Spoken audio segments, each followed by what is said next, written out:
and I'll just share quickly since you teased it earlier, I'll share quickly the Blackberry story because I think it really speaks to how you can use market research as well as market intelligence and how that can be kind of your secret weapon. And so before the iPhone, Apple, you may remember, was mostly known for computers. Like I remember hearing about the Apple IIc. I think that was the first computer that we had in our house. I was very, very young, but and then years later they became known for the iPods for making music accessible, right? Like That was such a game changer. I would make study notes on a tape, right, and then yeah. record it over on tapes. But then the lectures would be so long that you'd have to have multiple tapes because I used to play it while I was sleeping.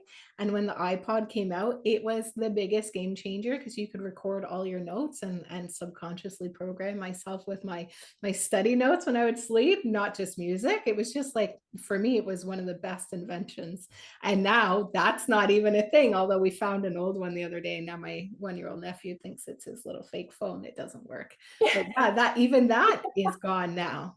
Totally. Like, even with my daughter, the concept of rewinding and fast forwarding and like you have to wait for it to get to that part, like just for her is like, what are you talking about? What do Like, you this mean? doesn't make any sense. So yeah, a very different time. But yeah, in the early 2000s, BlackBerry was like the king of what was the smartphone back then, the little keyboard at the bottom of the BlackBerry. And that was massive. And that's what professionals were using. But we all know Steve Jobs, and he and his team were very tuned into the tech trends. And they noticed that that phones were becoming more than just actual phones. Like, I think I just showed how my generation is it like this, or whatever. Yeah. More like speakerphones, kind of like this with the earbud. Yeah.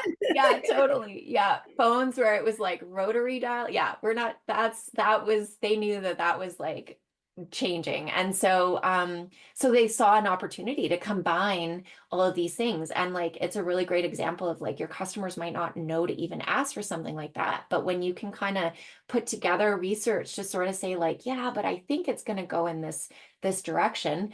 And that's what they did. So I think it was around 2007, Apple took a big leap and they created the iPhone, and they didn't just enter the market, they like transformed it. So it was a whole new playing field where BlackBerry kind of got the boot out the door because they just couldn't compete with that. So they really, Apple didn't just react, but they anticipated. And that's where I think there's a lot of power in that.